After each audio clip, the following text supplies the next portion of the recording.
She didn't pack a bag. She didn't send a message. She didn't sit him down and explain what had changed. She simply became quieter in the specific way that only the people who once spoke freely ever become quiet.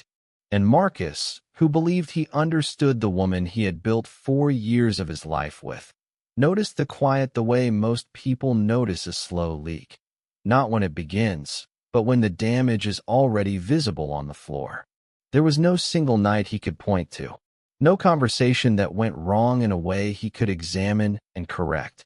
There was only the gradual accumulation of mornings where her coffee was finished before he came downstairs, evenings where her responses to his stories carried a quality of courtesy rather than curiosity, and weekends where the silence between them felt like something that had been carefully arranged rather than something that had simply fallen. What Marcus did not know, and what Diana had not found the language or the safety to tell him, was that something fundamental had shifted in how she experienced the space between them. Not dramatically, not suddenly, but completely. She had stopped feeling safe in a way she could not explain without sounding unreasonable. And because she could not explain it without sounding unreasonable, she said nothing at all. This is not a story about a relationship that failed dramatically.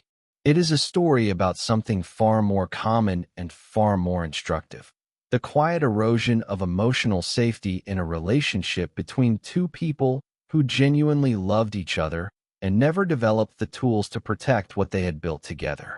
What you are about to examine will change how you understand not just Marcus and Diana's story, but the invisible architecture of every significant relationship you have ever been inside. Stay with this. Marcus was 34 when the quiet began in a way he could no longer dismiss as temporary. He was a project manager at a mid-sized firm in Atlanta, disciplined, organized, the kind of man who derived genuine satisfaction from bringing structure to complexity. He had built his professional life carefully and deliberately, and he had brought that same carefulness to his personal life, to the apartment he maintained with quiet pride, to the friendships he cultivated with loyalty, and to the relationship he shared with Diana, which he considered the most significant thing he had built in his adult life. He was not a man who took that significance lightly. He thought about it regularly, measured it against the standards he held for himself, and consistently concluded that he was doing what a committed partner was supposed to do. He was present. He was reliable. He was consistent. He had no way of knowing that those 3 qualities, real and genuine as they were, had stopped being sufficient in a way that nobody had yet told him. Diana was 32, a creative director at a branding firm whose client list had grown significantly in the 2 years since she had taken the role. She was professionally perceptive in the way that people who work in creative fields develop, attuned to atmosphere, sensitive to shifts in energy, trained by her work to read the space between what people said and what they actually meant. She brought that perceptiveness home every evening without fully realizing she was bringing it, and she applied it, without conscious intention, to the texture of the relationship she shared with Marcus. What she had been reading in that texture across the preceding months had been producing a conclusion she had not yet allowed herself to fully name. Not because she lacked the intelligence to name it, because naming it felt like it would make it real in a way that its current unnamed state somehow did not. Before we go deeper, let us know in the comments where you are watching from. We would love to hear from you, and do not forget to hit that subscribe button so you never miss any of our upcoming videos. The questions that sit at the center of Marcus and Diana's story are not simple ones, and they do not have simple answers. Did Marcus miss something that was genuinely available to him if he had looked with different eyes? Did Diana carry something that needed to be spoken rather than held? Was this a story about 2 people who were fundamentally mismatched, or a story about 2 people who were right for each other and wrong in their understanding of what a relationship requires to stay fully alive across time? These questions matter because the answers reveal something that extends well beyond the specifics of what happened between these 2 people. They reveal something about the nature of emotional safety itself, about how it is built, how it erodes, and why intelligent, caring, genuinely committed people so consistently find themselves on opposite sides of a gap they never consciously chose to create. Marcus and Diana did not begin as a complicated story. They began the way the most meaningful relationships begin, with a quality of recognition that neither person had anticipated and both people felt almost immediately.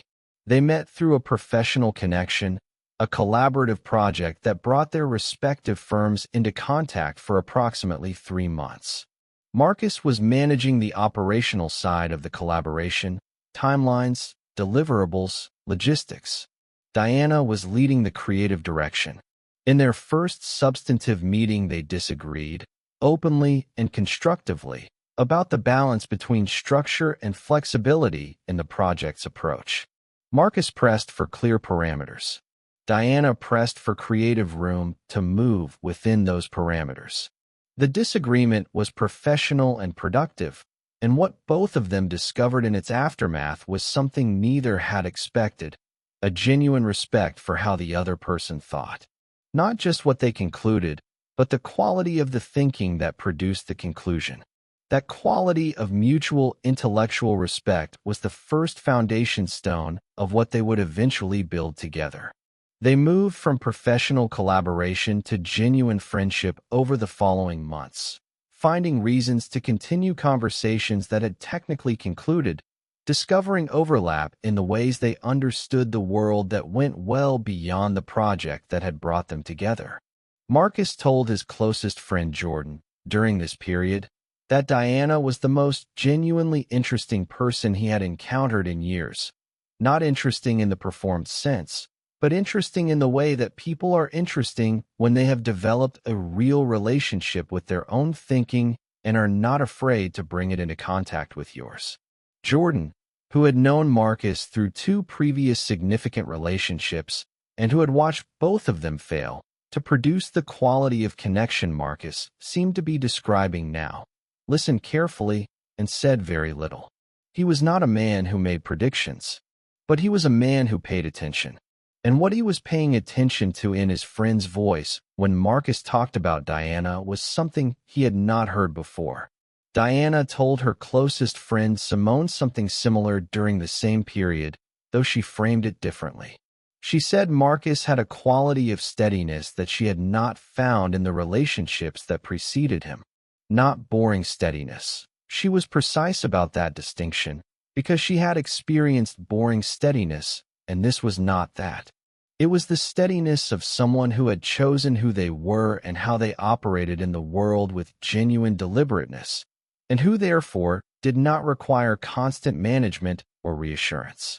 In her previous significant relationship, which had been passionate and exhausting in equal measure, she had spent enormous energy managing the emotional volatility of a partner whose instability had eventually consumed the relationship entirely. Marcus was the opposite of that. His stability felt, in the early months of what they were building together, like solid ground, like something she could trust her weight to. The first 2 years of the relationship were, by the account of everyone who observed them and by the honest recollection of both people who lived inside them, genuinely good. They communicated openly, argued constructively, supported each other's professional ambitions without the competition that can corrode partnerships between 2 driven people. They traveled together, a long weekend in New Orleans, a 10-day trip to Portugal that both of them would reference for years afterward as one of the best experiences of their adult lives. They built routines that felt chosen rather than defaulted into, and they maintained enough individual space within those routines that neither person felt consumed by the other's presence. Jordan observed Marcus during this period with the specific satisfaction of watching someone he cared about operating at full capacity. Simone observed Diana with a similar quality of quiet pleasure. The relationship looked, from every external vantage point, like exactly what both of them had been looking for. But inside the fabric of something genuinely good were the first threads of what would eventually create distance. Not dramatic threads, not the kind that announce their presence or invite examination. The quiet kind, the kind that are only visible in retrospect, when you know what you are looking for and can trace them back to their origins in the ordinary moments of ordinary days. Marcus's communication style, which Diana had experienced in the beginning as refreshingly direct and clear, began revealing itself over time as selectively direct. He communicated clearly and thoroughly about practical matters, plans, logistics, professional decisions, problems that had identifiable solutions and clear paths toward resolution. He communicated less clearly, and eventually barely at all, about his interior experience, the fears that arrived without invitation and left without resolution, the professional frustrations that could not be fixed with better planning, the uncertainties about himself and his direction that he had always managed privately and had never developed the habit of bringing into the shared space of a relationship. This selective disclosure was not a conscious strategy. Marcus had not decided to keep his interior life private as a form of self-protection or emotional management. He had simply never learned to do otherwise. The men who had modeled relationship behavior for him in his formative years, his father, his older brother, the men he had respected and observed most closely, were men who expressed themselves through action rather than articulation, who demonstrated their love through reliability and provision rather than through the vulnerable exposure of their private interior worlds.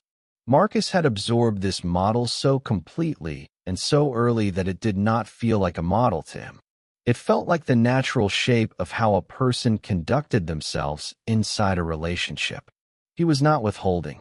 He simply had no framework for offering what he did not know was being sought. Diana noticed the pattern before she had language for it. She was professionally trained to notice, and what she noticed in the accumulating texture of their daily life together was not dishonesty and not distance in any obvious sense. It was a specific quality of incompleteness in Marcus's presence. He was there. He was engaged. He was caring and attentive in all the practical registers. But there was a room in him that she had never been invited into. And as the relationship deepened and her desire for genuine mutual exposure grew, the awareness of that uninvited room became something she could not stop returning to. She did not raise it immediately. She told herself it was simply his nature, that some people expressed themselves through action rather than words, that the quality of his consistent presence was itself a form of communication that she should learn to receive rather than evaluate against a different standard. She was generous in that interpretation, generous for longer than was ultimately good for either of them. Marcus's firm underwent a significant restructuring in the third year of the relationship. His role expanded considerably. More responsibility, more visibility, more of the kind of professional pressure that does not stay at the office when the working day officially ends.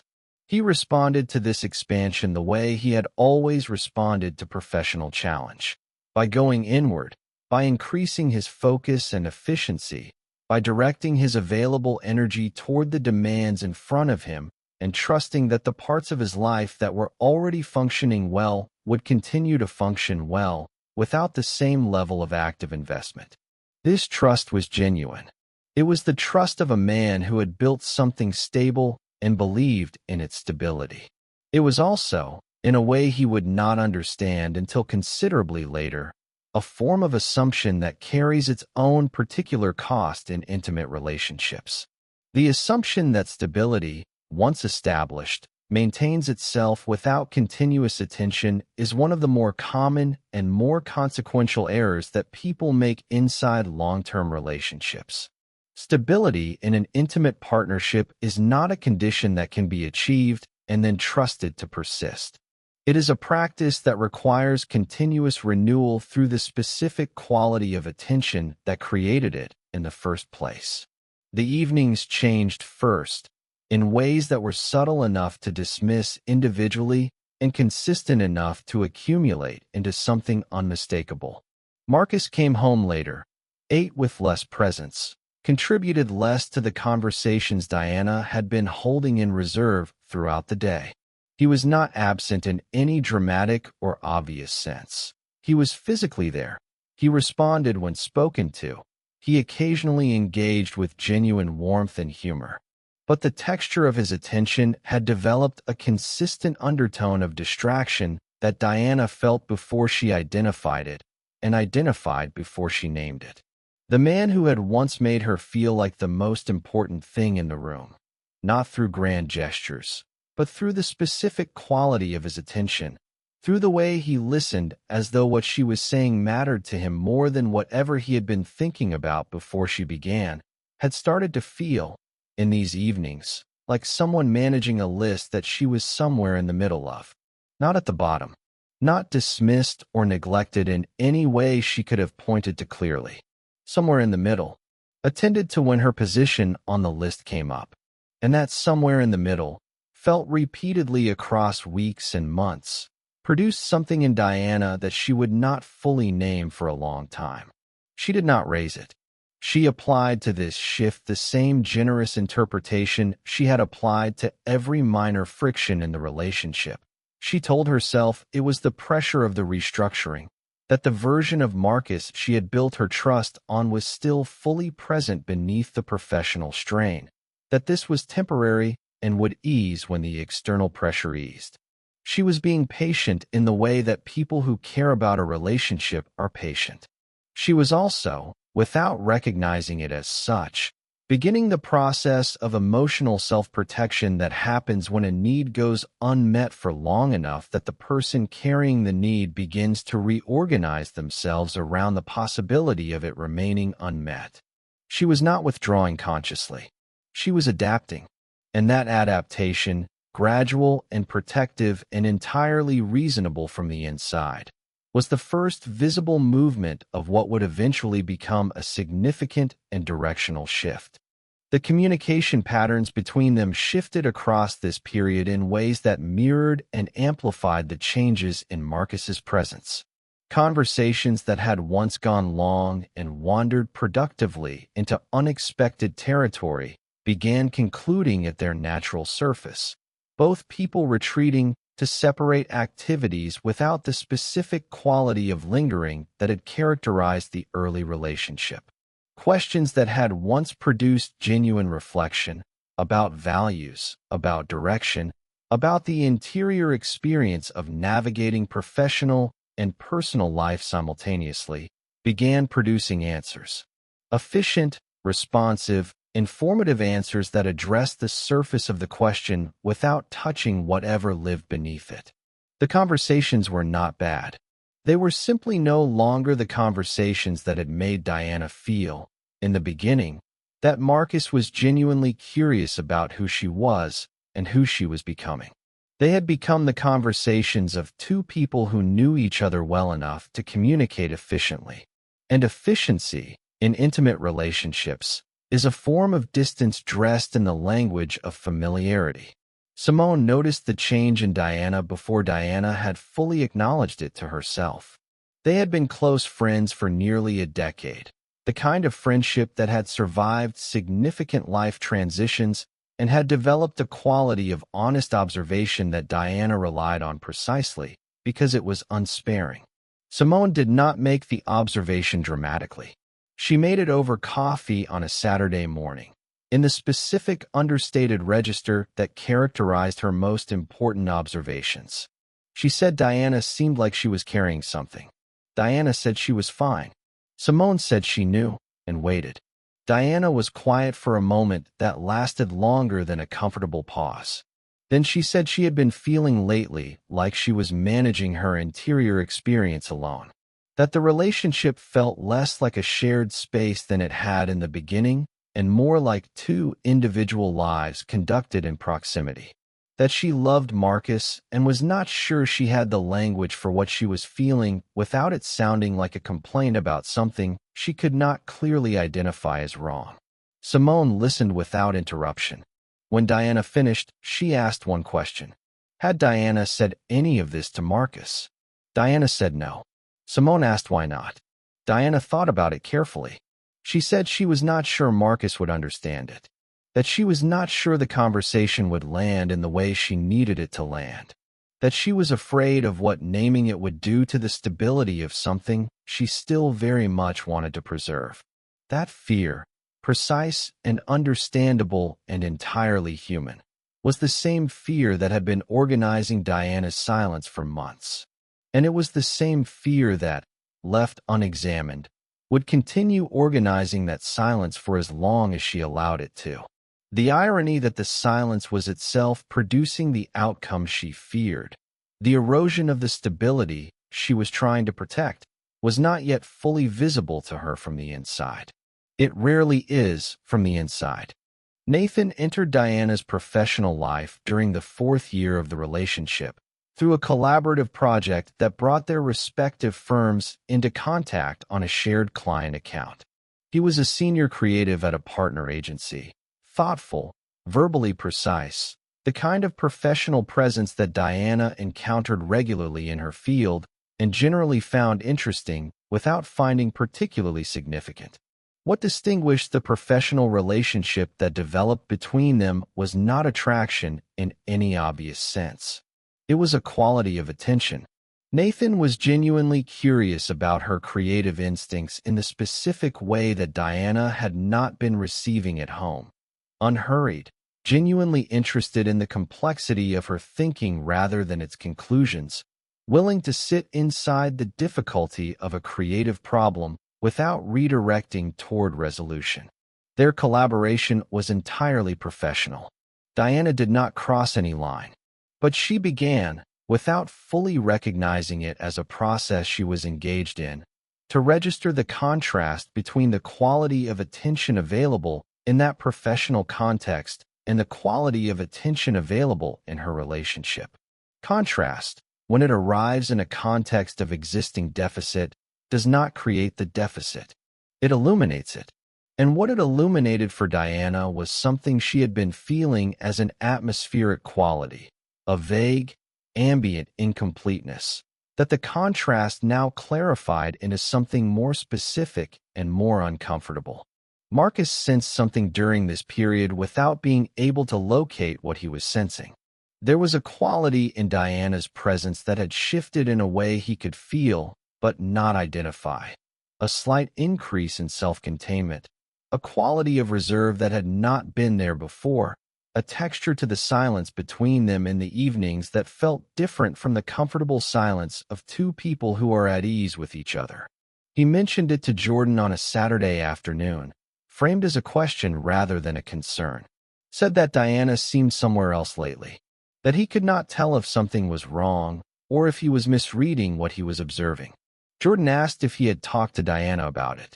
Marcus said he did not want to make something out of nothing, that if something were genuinely wrong, he assumed Diana would tell him. Jordan did not press.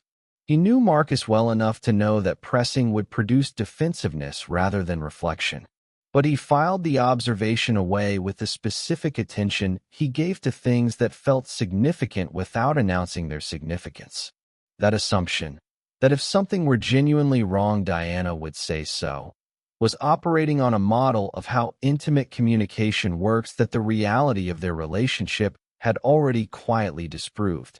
Diana was not saying so, not because nothing was wrong, but because the conditions under which saying so felt safe had been eroding for long enough that she had stopped expecting those conditions to be available. This is one of the more painful and more misunderstood dynamics in long-term relationship psychology. The partner who is carrying something unsaid is very often not carrying it because they want to withhold it. They are carrying it because the relationship has not consistently demonstrated, through the texture of its daily interactions, that what they carry will be received in the way it needs to be received. And so the thing goes unsaid.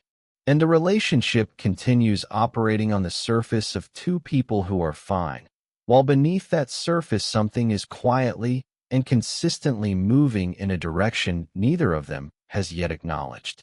The turning point arrived on a Thursday evening in early autumn, unremarkable in its externals, significant in what it crystallized. Diana had had a difficult day, A creative direction she had invested considerable thought and energy in had been rejected by a client in a meeting that had not gone the way she had prepared for it. She came home carrying the specific exhaustion of professional disappointment, not devastated, but needing something she could not have named precisely if asked. Something in the register of being received rather than fixed, of having the weight of the day acknowledged before it was analyzed. She sat down at the kitchen counter where Marcus was preparing dinner, and he looked up and registered her expression with enough accuracy to ask what had happened. She told him about the meeting. He listened for approximately 90 seconds. Then he began offering solutions. Specific, practical, well-intentioned solutions about how to reframe the proposal, about which stakeholder to approach first in the revised strategy, about the angle that would most likely produce a different outcome in a second attempt. His solutions were good. Diana recognized them as good. They were the solutions of a man who genuinely cared about her professional success and whose instinct in the face of a problem was to move toward resolution with as much practical clarity as he could provide. She received them with a quiet that Marcus interpreted as consideration.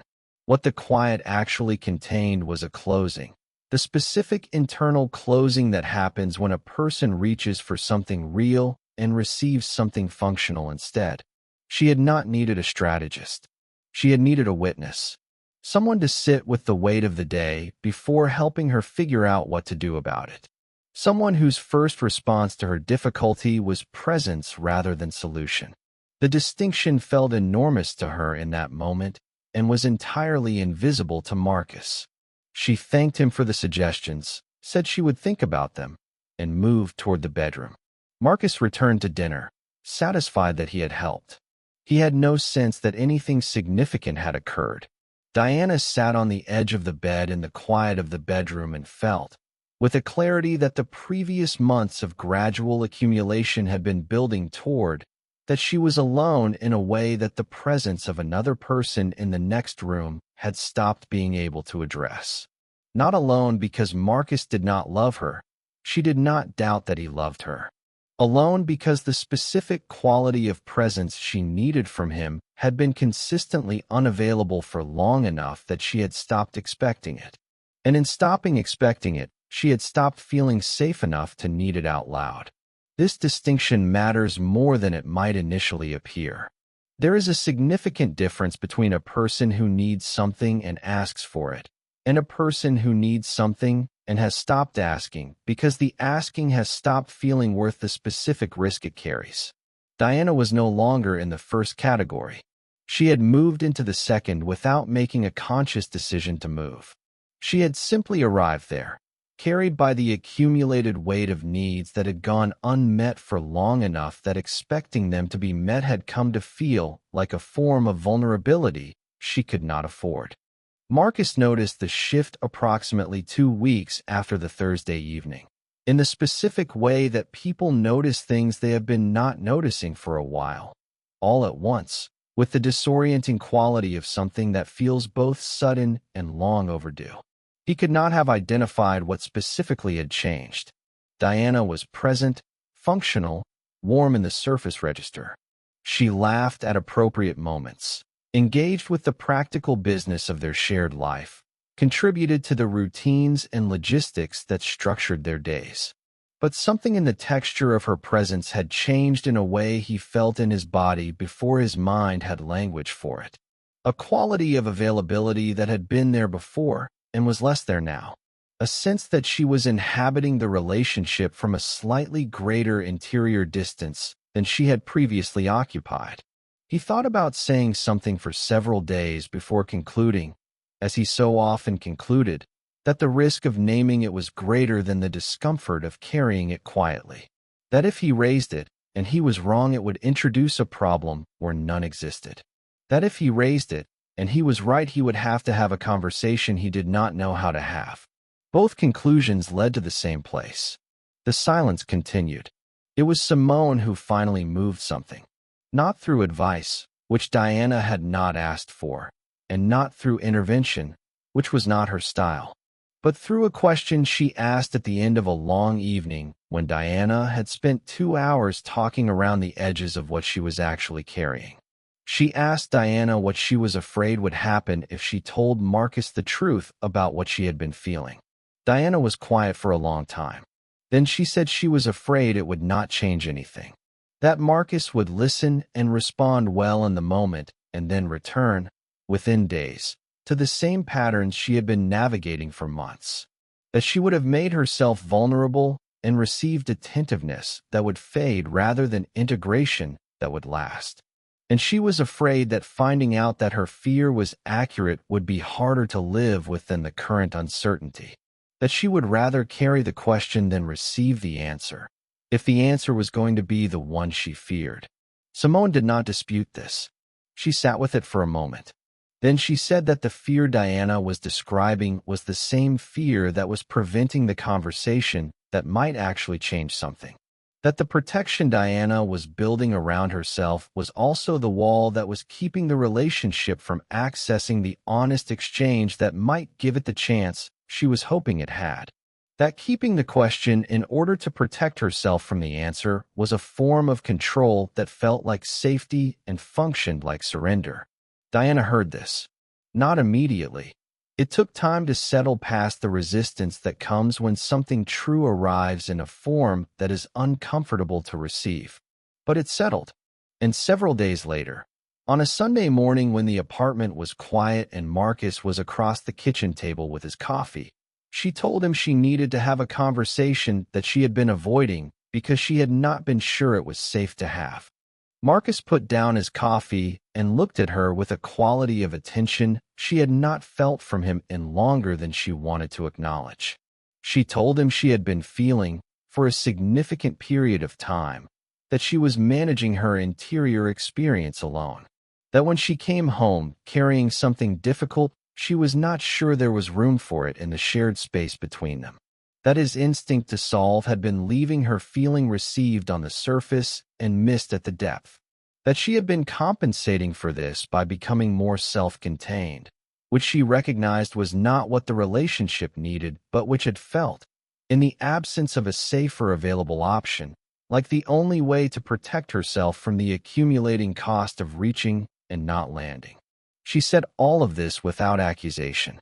She said it with the specific clarity of someone who had been holding something for long enough that it had found its final, precise form. Marcus did not immediately offer solutions. Whether through conscious choice or through the specific gravity of what he was hearing, he sat with what Diana had said. He did not defend himself. He did not explain. He asked one question. He asked how long she had been feeling this way. Diana told him. The length of time produced a visible response in his expression, not the defensive response she had feared, but the specific quality of a man receiving information that is landing in a place that matters. He was quiet for a moment. Then he said he had not known, that he had sensed something without knowing what it was, and had not asked because he was afraid of what asking might surface, that he had been protecting the stability of the relationship by not examining it, which he could now hear, in the context of what she had just told him, was the opposite of protection. What Marcus and Diana experienced is worth examining carefully because it follows a pattern that appears consistently in long-term relationships and that most people encounter without the framework to identify it until after its effects are already substantial. The pattern begins with something that feels like stability, the natural settling of a relationship into established rhythms, mutual familiarity, the comfortable efficiency of two people who know each other well enough to move through their shared life without constant renegotiation. This settling feels like health. It resembles health in almost every visible respect. What it can quietly become, if the settling is not periodically disturbed by the kind of genuine curiosity and deliberate presence that characterize the beginning, is a form of assumption that slowly replaces the attention that built the foundation in the first place. Emotional safety, the felt experience of being able to bring your authentic interior experience into the shared space of a relationship and have it genuinely received, is not a condition that a relationship either has or does not have. It is something that is built continuously through hundreds and thousands of small moments of genuine presence and eroded continuously through hundreds and thousands of small moments of insufficient receipt. The erosion is rarely dramatic.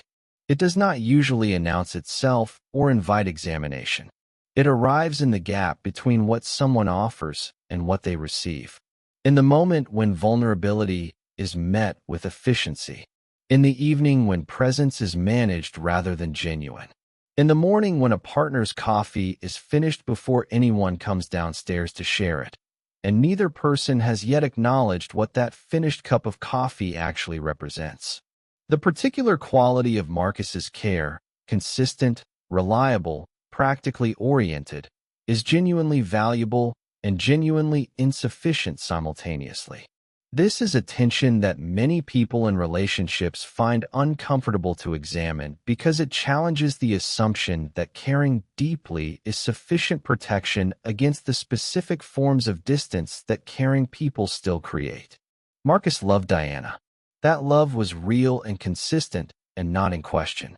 But love, expressed primarily through reliability and provision rather than through the vulnerable exposure of one's own interior experience and the genuine curiosity about a partner's interior experience, produces a specific kind of relationship, stable, functional, warm in the practical registers, and persistently insufficient in the one register that intimate partnership requires above all others. The register of genuine mutual knowing. Of two people who have continued being curious about who the other person is becoming rather than operating on the model of who the other person was when they first arrived.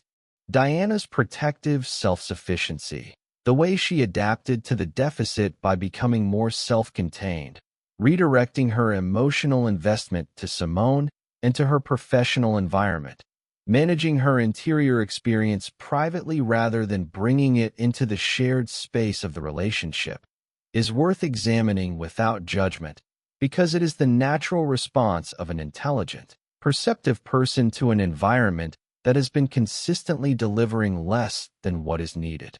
People do not continue reaching in directions that have repeatedly returned insufficient amounts. They adapt.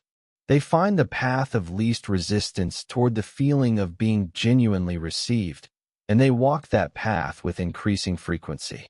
Diana was not punishing Marcus by becoming more self-contained. She was not strategically withdrawing her emotional investment to teach him something. She was doing what people do when a need goes unmet for long enough that expecting it to be met begins to feel naive. She was protecting herself in the only way that was available to her given the conditions of the environment she had been navigating. The role that external figures play in dynamics like this one is frequently misunderstood in both directions. Nathan was not the cause of the distance between Marcus and Diana. He was the contrast that made the distance visible. When a person finds that the quality of attention available outside their primary relationship is consistently richer than the quality of attention available inside it, the contrast does not create a deficit. It illuminates one that already exists. This distinction matters enormously for how the situation is understood, because understanding it correctly means understanding that the work of addressing the deficit belongs inside the relationship rather than in the management of external relationships. The problem was not Nathan. The problem was the gap that made the contrast with Nathan significant. And that gap had a specific origin, a specific history, and a specific set of conditions under which it could be addressed. Conditions that required honesty from both people rather than surveillance of either one.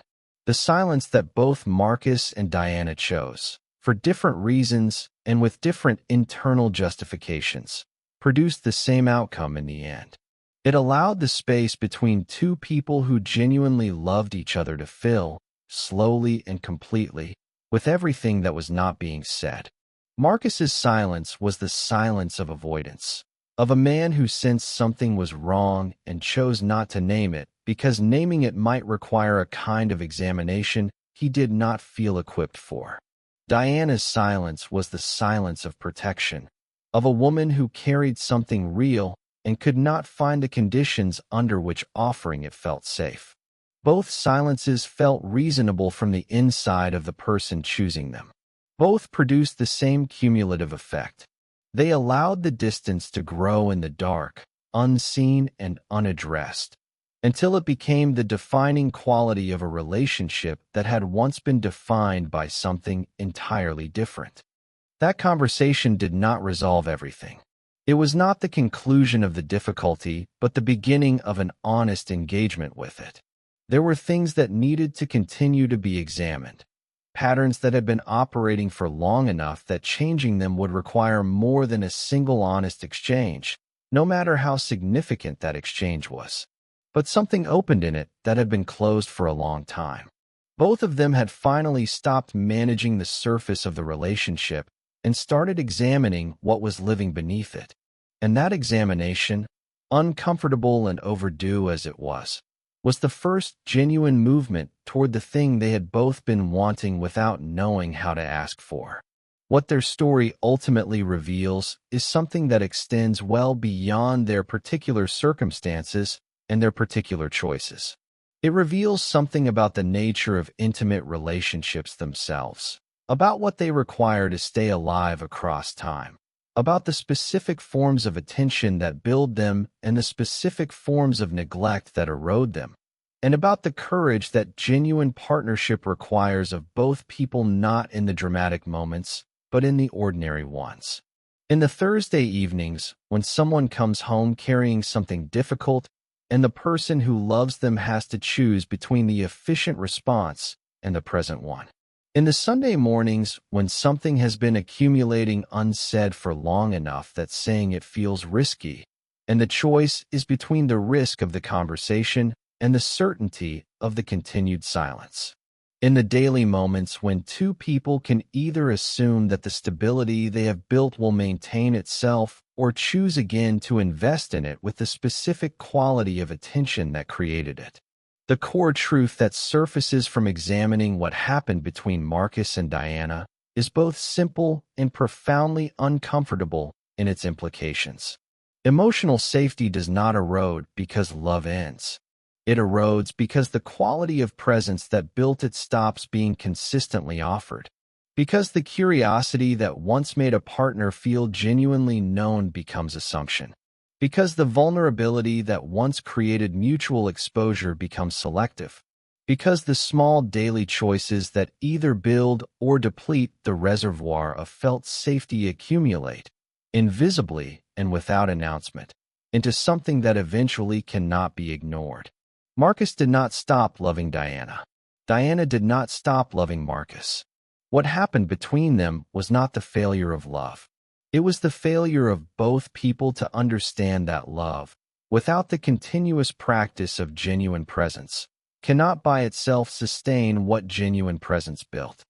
What Marcus and Diana experienced follows a pattern that appears consistently enough in long-term relationship dynamics to be worth naming clearly. The emotional safety erosion cycle moves through 4 distinct stages, and understanding those stages is what separates the people who can recognize and interrupt the pattern from those who only understand it fully after it has already run its course. The first stage is selective presence.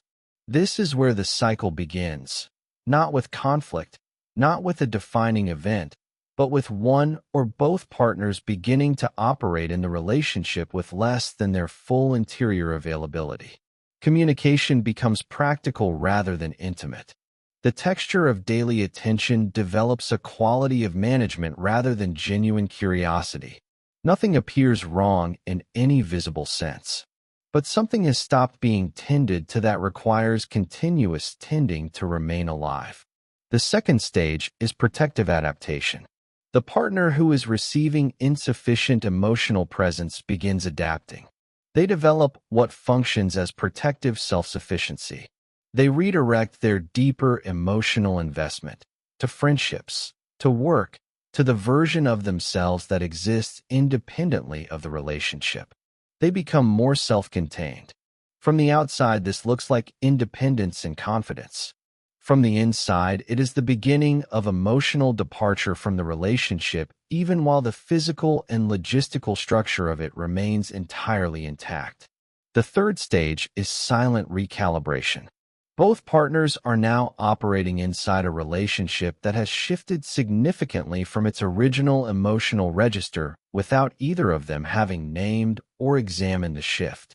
Internal expectations of what the relationship is and what can be reliably received from it are updating based on accumulated experience rather than original intention. The relationship continues functioning on its surface terms. The emotional investment that once made it feel like the center of gravity has begun quietly relocating beneath the surface in ways that are not yet visible but are already substantially real. The fourth stage is the threshold moment. Something, a conversation, an experience, an accumulation of small things that finally reaches visible weight, brings the interior reality of the relationship to the surface. This moment is frequently experienced as sudden by the partner who is not tracking the gradual process that preceded it. It is never sudden. It is the late, visible expression of a process that has been running beneath the surface across every previous stage. And by the time it becomes visible, it has already been real for a long time. We began with a quiet. A woman becoming quieter in the specific way that only the people who once spoke freely ever become quiet. A man who noticed the quiet the way most people notice a slow leak.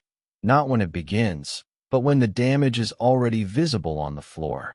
Marcus and Diana did not struggle because they were wrong for each other. They struggled because they had each, in their own way, stopped doing the one thing that an intimate relationship requires above every other thing. Staying honest about what they were actually experiencing before that honesty became the only thing that might have changed something. Relationships rarely fail in a single dramatic moment. They succeed or fail in the accumulation of ordinary ones. In the moments where genuine curiosity is either present or replaced by assumption, where presence is either full or managed, where the interior experience of one person is either genuinely received by the other or met with something that functions as receipt without being it.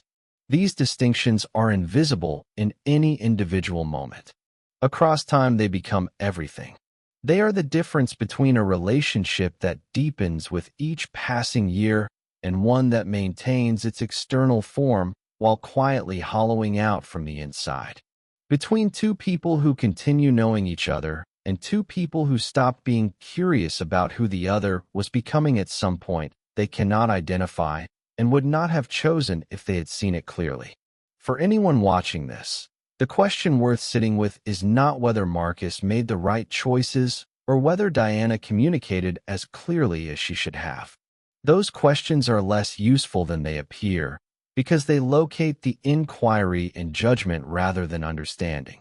The more useful question, the question that has the most potential to produce something that changes how a person moves through their relationships going forward, is whether there are moments in your own experience, in relationships you are currently inside or in relationships you have left behind, where the quality of your presence fell short of what the person beside you actually needed.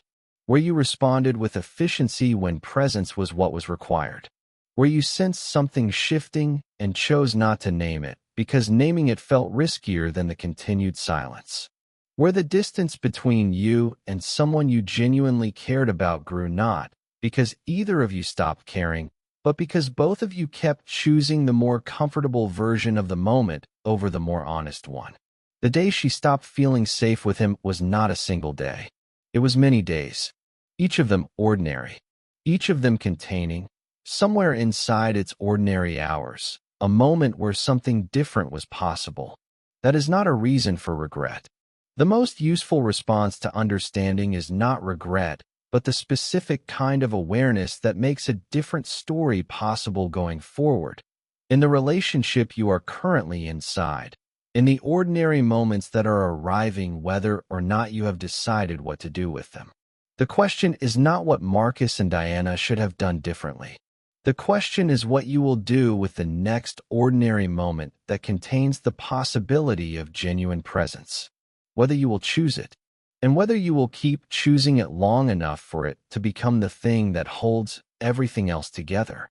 At what moment in Marcus and Diana's story did something feel familiar to you? Was it the Thursday evening, the vulnerability that arrived looking for presence and received solutions instead?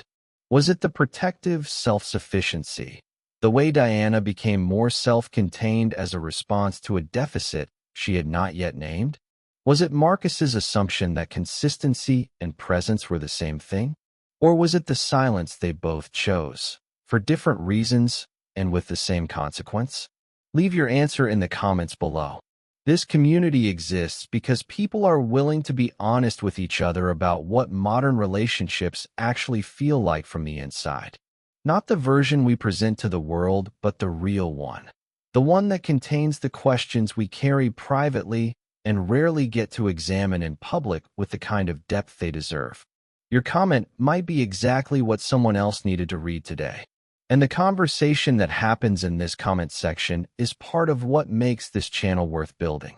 If this video reached you, if any part of Marcus and Diana's story reflected something you have lived or are currently navigating, subscribe to Modern Relationship Mind. This channel exists to give people the psychological clarity to navigate modern love, loyalty, emotional safety, and relationship dynamics with the kind of depth that most conversations on this topic never actually reach. Hit the notification bell so you never miss what comes next. There is more coming, and it goes deeper,